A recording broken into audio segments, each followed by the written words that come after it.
अपने बहुत ही busy schedule में से टाइम निकाल के हम सब के लिए आए हैं, तो पहले हम सबका उनका हार्दिक अभिनंदन अपने विचारों को देने के लिए। तो हमारे आदरणीय इंजीनियर राज सर, हमारी पारुल मैम और यहाँ बैठे सभी आदरणीय अध्यापक, देखिए हम एक बहुत ही लंबे गैप के बाद आज यहाँ पर इकट्ठे हुए हैं फॉर एनसीएससी वर्कशॉप, क्योंकि लास्ट ईयर कोविड का पीरियड था तो हमारा ऑनलाइन हुआ था। तो ऑनलाइन में कई बार हम इतना सीरियस नहीं हो पाते हैं, जो एक फिजिकली हम आपस में कोऑर्डिनेट करते हैं उसका हमेशा एक अलग इम्पैक्ट आता है। तो ये जो हमारा देखिए एनसीएससी का ये जो वर्कशॉप है, पहले तो मैं बिल्कुल ये चाहूंगी कि हम सब यहाँ जब आज इकट्ठे होंगे तो बिल्कुल कोई निराशा लेके आप यहाँ से ना जाएं कि देखो फिर आ गया एक फालतू का काम चल के, क्योंकि ऑलरेडी मुझे पता है हम सब बहुत ओवरलोडेड हैं। तो हम एक ये प्रेशर यहाँ से लेकर अगर चले गए कि भाई फिर एक आ गया फालतू का काम सिर पर, तो शायद आज हम और आप जो यहाँ जुड़े हैं वो बिल्कुल भी सार्थक नहीं हो। तो मैं इस चीज को बिल्कुल पूरी मेरी कोशिश रहेगी, हमारी पूरी टीम की पूरी ट्राई रहेगी कि हम सब यहाँ पर जब आप इकट्ठे हुए हैं तो कोई यहाँ से निराशा लेकर हम ना जाए, कोई एक प्रेशर माइंड में रख के बिल्कुल भी ना जाए कि ये फिर एक फालतू का काम आ गया। देखिए हम साइंस के जो लोग होते हैं ना, अभी जैसे उर्मिला मैडम भी बता रही थी, तो ओवरऑल मतलब हम बहुत ही ज्यादा ओवरलोडेड होते हैं। इस बात को मैं एक्सेप्ट करती हूँ बिल्कुल, क्योंकि मैं भी आप सबके बीच में से ही एक हूँ। पर एक्चुअल में शायद यही हमारी एक अलग पहचान भी बनाता है कि हम सब इतना मतलब बहुत सारे कामों को एक साथ हम मैनेज कर सकते हैं कि वी आर एक्चुअली मल्टीटास्कर। हम बहुत सारे टास्क को एक साथ मैनेज कर ही जाते हैं। मैं आपको एक इंसिडेंस बताना चाहूंगी। जब मैं किसी पर्टिकुलर टीचर या स्कूल का भी नाम ले लूंगी, एक हिस्ट्री की मैम थी, उन्होंने मुझे कहा कि ये साइंस वाले जितना पैसे चौक घिस के कमाते हैं ना, हम उतने कुर्सी तोड़ के कमाते हैं। उन्होंने ये आगे ही कमेंट किया था जब हम गवर्नमेंट जॉब में जस्ट एंटर करेंगे, जस्ट आफ्टर 1 और 2 मंथ्स, तो उन्होंने ये कमेंट किया।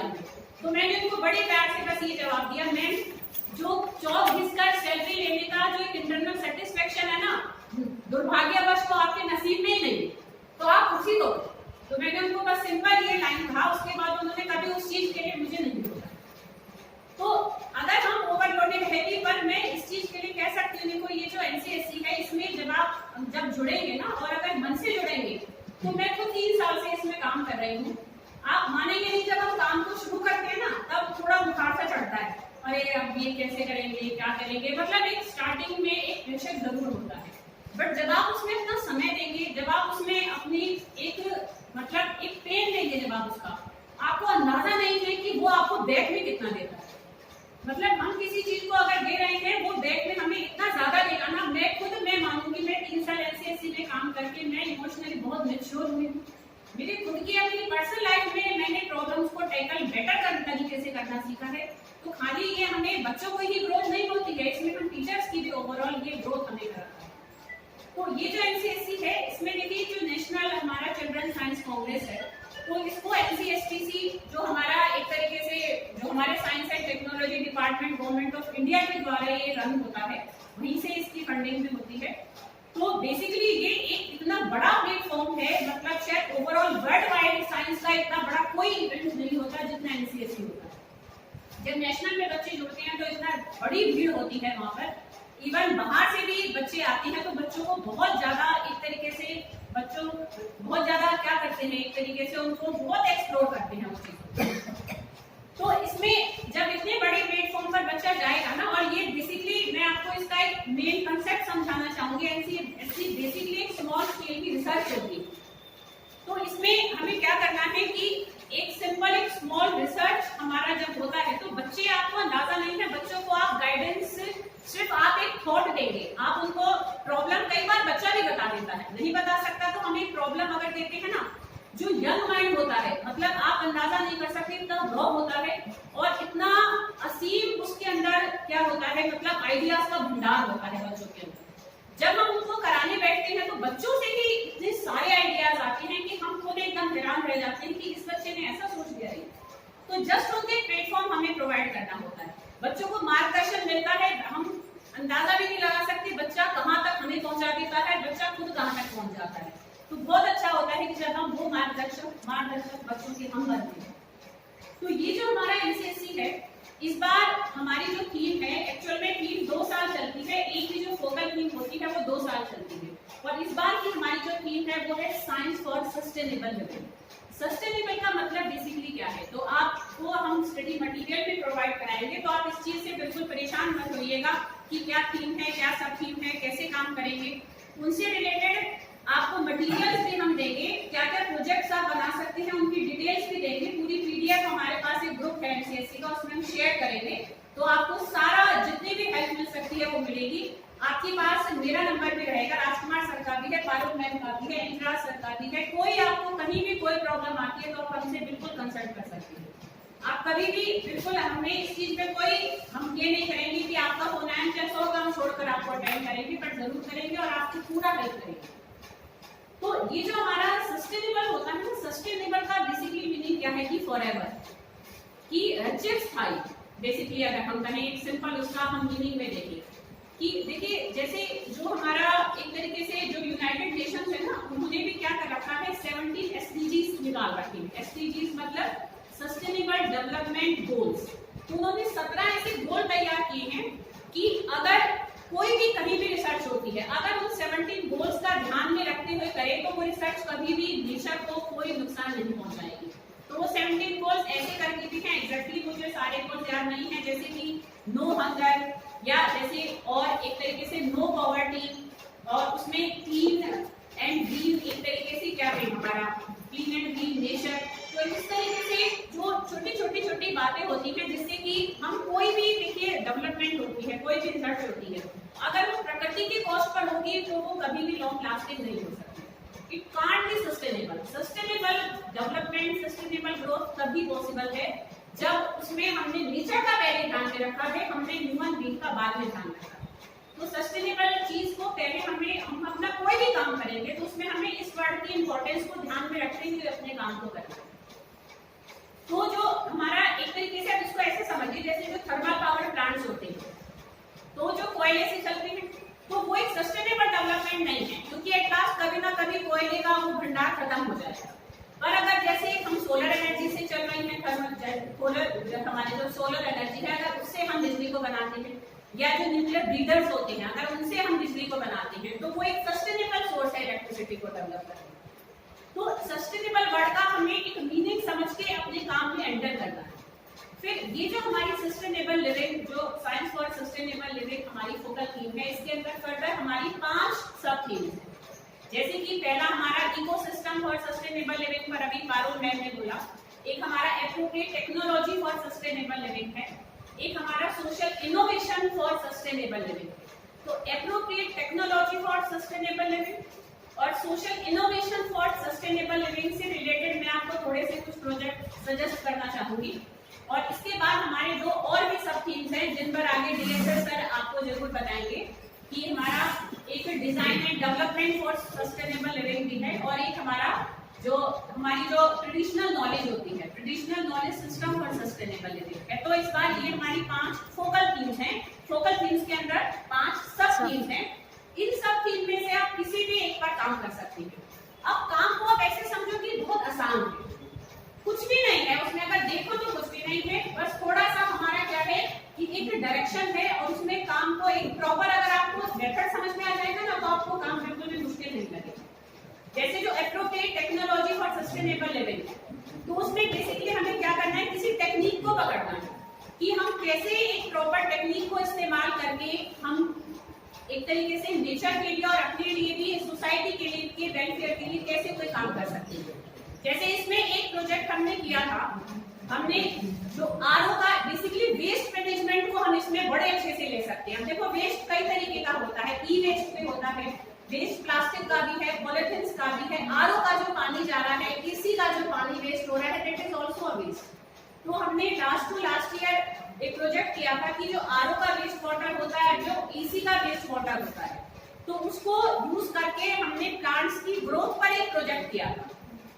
और जब करते हैं ना, बड़े मतलब एक तरीके से समझो कि बहुत मजे आते हैं कि हमने जैसे 4 लड़कियां थी, एक मैं थी, एक अंजू मैम थी, हम 6 ने एक तरीके से क्या किया था, 2-2 प्लांट्स को ग्रो किया था। हमने हर पॉइंट पर उनके फोटोज खींची थी कितना कितना ग्रो कर रहा है, और हमने उस पर ये स्टडी करी थी कि आरओ के वाटर से ग्रोथ ज्यादा होती है कि कम हो जाती है। ऐसे ही एसी का वाटर अगर हम यूज करते हैं तो ग्रोथ ज्यादा होती है तो कम हो जाती है, क्योंकि वो एक रिसर्च ही है, वो जिसमें हमें डेटा भी कलेक्ट हर कदम पर स्केल से कि भाई कितनी कितनी हाइट बढ़ रही है। और नॉर्मल वाटर में भी हमने ग्रो किया, तो हमारे 3 वो बने थे कि नॉर्मल वाटर से ग्रोथ पर क्या इफेक्ट आता है, एसी के वाटर से क्या इफेक्ट आता है, और नॉर्मल वाटर से ग्रोथ पर क्या इफेक्ट आता है।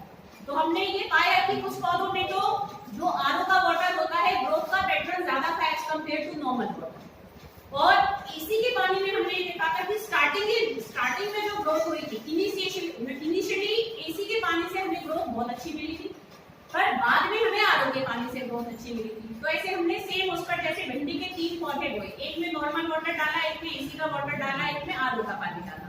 फिर आरओ के पानी के लिए भी प्रॉपर टीडीएस की जरूरत होती है कि 2100 ppm से अगर ज्यादा अगर हमारा टीडीएस है आरओ के वेस्ट वाटर का, तो that can't be used for plant. उसको हमने करके भी देखा, अगर हमने देखा तो वो हाँ बीज ही नहीं फूटा था उसमें।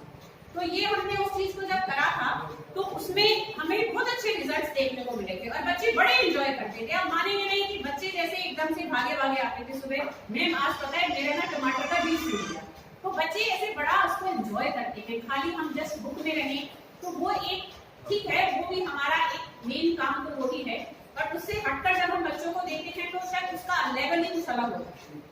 तो उसमें जब हमने ग्रोथ पैटर्न को स्टडी करा था तो उससे हमें जो रिजल्ट सामने आए थे तो उसको वहाँ एप्रिशिएट भी बहुत किया गया। फर्स्ट स्टेट पर हमारा वो प्रोजेक्ट फर्स्ट आया था, फर्स्ट भी अच्छे मार्जिन से फर्स्ट था कि सेकंड के मार्क्स हमसे कंपैरेटिवली बहुत कम थे, और फिर वो बच्चे हमारे तिरुवनंतपुरम गई थी। तो इसमें जैसे एक आप वेस्ट मैनेजमेंट में आप कोई और चीज ले सकते हैं, जरूरी नहीं है कि जो मैंने बताया, जस्ट मैंने एक एग्जांपल दिया कि इस तरीके से हम काम कर सकते हैं। फिर आप इसके अंदर ये जो हमारा appropriate technology for sustainable living है, तो इसमें आप वेस्ट मैनेजमेंट पे काम कर सकते हैं। इसमें आप स्मार्टफोन्स के यूज पर काम कर सकते हैं। आपने देखा होगा कि कोविड टाइम में स्मार्टफोन्स को हमने बहुत ज्यादा इस्तेमाल किया, तो बच्चों ने उल्टा गेम खेलने की, और वहाँ क्लास चल रही है, क्लास के बहाने अंदर अंदर बच्चे गेम खेल रहे हैं, तो बच्चे से सीधा हम कहेंगे ना फोन रख दे, ऐसे बच्चा नहीं रखेगा। तो हम यहाँ एक ऐसे सर्वे बेस्ड पे स्टडी कर सकते हैं।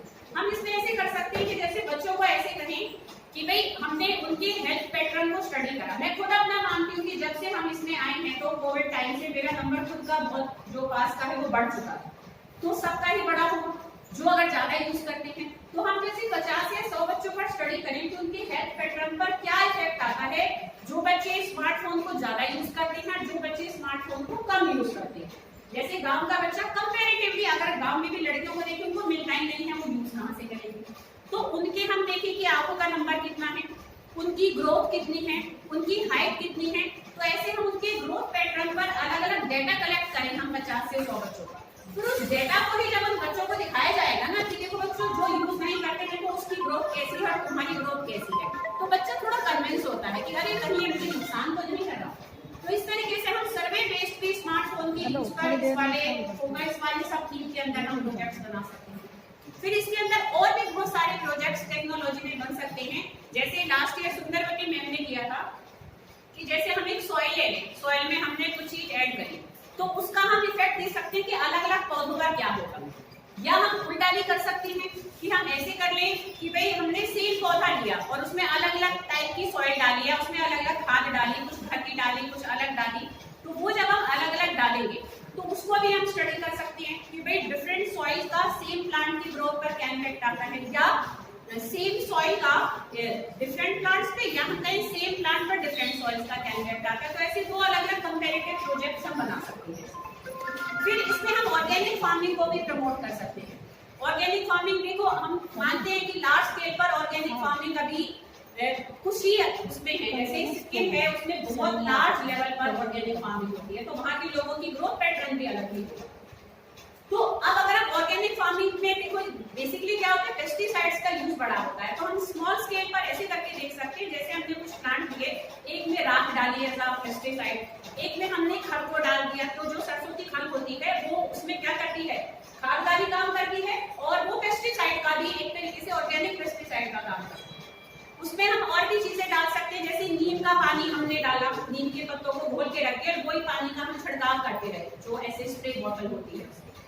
और भी करा जा सकता है इसमें कि भाई जैसे नीम है, और कई बार ऐसे आपने ऐसे भी सुना होगा कि गूगल की जो भूमि होती है उससे देने से भी क्या हो जाता है कि भाई बहुत सारे जो कीड़े मकोड़े हैं और जो हमारे प्लांट्स की ग्रोथ को इफेक्ट करते हैं खत्म हो जाते हैं। तो हम इसको भी यूज कर सकते हैं। अब हम कई बार ऐसे सोचते हैं कि चलो ये छोटे लेवल पर तो हो जाएगा, पर बड़े एक खेत में कोई एक एकड़ का है, कई एकड़ों में तो ये चीज देखो फिजिबल नहीं, पर आप मानेंगे नहीं, मतलब आइडिया ना हमेशा छोटा ही होता है, फिर धीरे धीरे उसकी इम्प्लीमेंटेशन साल दर साल होती है। अगर हम ऐसे सोचते तो आज हम ना पंखों के नीचे बैठे होते, ना ये ट्यूब जल रही होती, ये भी कहीं किसी के मन में कोई आइडिया क्लिक किया है जिसको अब हम एक लार्ज रूप में देख रहे हैं। लेकिन जब हम पेस्टिसाइड पर इतना सरकार खर्चा कर सकती है तो ज्यादा सरसों की खल बनाने में क्यों नहीं कर सकती, ज्यादा राख को पैदा करने में क्यों नहीं कर सकती। अगर उसका हम डेटा एक अच्छा देखते हुए उससे ग्रोथ पर without any use of chemical pesticides हम अच्छी प्लांट को ग्रो कर सकते हैं, तो अगर हम उस चीज को वहां पर छोटे स्केल पर एक अच्छे डेटा के साथ देंगे तो मानेंगे कि नेशनल में उस चीज को रिकॉग्नाइज किया जाता है, वो आइडियाज आगे कंपनीज पे भी जाते हैं। अगर कोई बहुत अच्छा आइडिया होता है तो कंपनी उसको ले भी लेती है और बच्चे को उसकी एक तरीके से रॉयल्टी भी मिलती है। तो ये डिपेंड करता है, कई बार आइडिया बहुत छोटा होता है पर हमें नहीं पता कि कई बार उसका बहुत बड़े लेवल पर बहुत अच्छा इस्तेमाल भी किया जा सकता है। तो मैक्रोपेड टेक्नोलॉजी में हम इस तरीके से चीजों को ले सकते हैं। और जो हमारा social innovation for sustainable living है उसमें हम सोसाइटी से रिलेटेड बहुत प्रोजेक्ट्स कर सकते हैं। बेसिकली इसमें सर्वे बेस्ड होते हैं। अच्छा, जब प्रोजेक्ट हम करते हैं ना, तो अगर सर्वे बेस्ड है हमारा तो उसमें डेटा बहुत ऑथेंटिक और डेटा बहुत सही होना चाहिए। और अगर हम एक्सपेरिमेंट बेस्ड प्रोजेक्ट करते हैं तो उसमें एक्सपेरिमेंट भी हमारे रियल हो, या हम जैसे अपने लैब में नहीं कर सकते तो हम किसी आसपास की लैब से टेस्ट करा लें। सर्वे प्लस टेस्टिंग अगर दोनों है तो that is the best project. ये हमारा उसमें सर्वे भी आ रहा है, हमारी उसमें टेस्टिंग भी आ रही है। जैसे हमने फूड एडल्ट्रेशन का किया था, फूड एडल्ट्रेशन में हमने सर्वे भी किया था। हमने अपनी लैब में नाइट्रिक एसिड है, बहुत सारे उसमें यूज होती है एडल्ट्रेशन की, नाइट्रिक एसिड है, हाइड्रोक्लोरिक एसिड है, उनको करके हमने खुद ही प्रोजेक्ट किया था। हमने खुद से बच्चों के साथ मिलकर एक बच्चे को एक टेस्ट किया था। आज उस लड़की की शादी हो चुकी है जो कि नेशनल में गई थी, जो भुवनेश्वर गई थी, पर उसको आज भी अगर हम उससे पूछेंगे तो मोस्टली टेस्ट उस बच्ची को याद है, क्योंकि बारी बारी हमने किए थे। वो हमारे लिए थोड़ा सा एक तरीके से tough project in that sense, ताकि हमें बहुत सारा सामान भी लेके जाना पड़ा था। अंशुल मैम हमारे साथ थी, तो अंशुल मैम अच्छे से जानते होंगे कि उसको मैनेज करना हमारे लिए बड़ा टफ हुआ था, क्योंकि हम सारा सामान लेकर गए थे और टेस्ट हमने करके दिखाए थे वहां पर बच्चे। तो फूड एडल्ट्रेशन सोसाइटी के लिए सच में बहुत ज्यादा बड़ी प्रॉब्लम है, तो उसको यूज करके हम बहुत अच्छा प्रोजेक्ट है। जैसे पर्टिकुलर हम किसी एक चीज की एडल्ट्रेशन को जांच ली, जरूरी नहीं हम सारी चीजों को ले, क्योंकि जब हमें इतनी नॉलेज नहीं थी तो हमने बहुत सारी चीजें लेकर गए थे। तो पर्टिकुलर किसी छोटा लेवल पर भी किया जा सकता है, हम छोटी चीज पे कर ले। सोशल इनोवेशन में हमने एडोलेसेंस पर लास्ट प्रोजेक्ट किया था। आप मानेंगे नहीं, बहुत इमोशनल टॉपिक था वो मेरे लिए भी, बच्चों के लिए भी, क्योंकि खुद मेरा बच्चा लास्ट ईयर +2 में था, इस टाइम कॉलेज में है। तो दैट इज एक तरीके से मैं खुद उस चीज से गो थ्रू हो रही थी। मेरा बच्चा एडोलेसेंट है, मैं एडोलेसेंट बच्चे की एक तरीके से पेरेंट हूँ। तो वो इतना इमोशनल टॉपिक था, मानेंगे कि जब हमने उस काम को किया था, मतलब कितनी बार मेरी आंखें गीली हुई थी, कितनी बार बच्चों की हुई थी। मतलब वो सच में बहुत इमोशनल टॉपिक था, क्योंकि उसमें हमने पेरेंट्स की समस्याएं और पेरेंट्स उसको कैसे डील करें, बच्चों की समस्याएं बच्चे उसको कैसे डील करें, टीचर्स वहाँ क्या रोल अदा कर सकते हैं। तो हमने इन सब को मैनेज करके सर्वे बेस्ड प्रोजेक्ट हुआ था।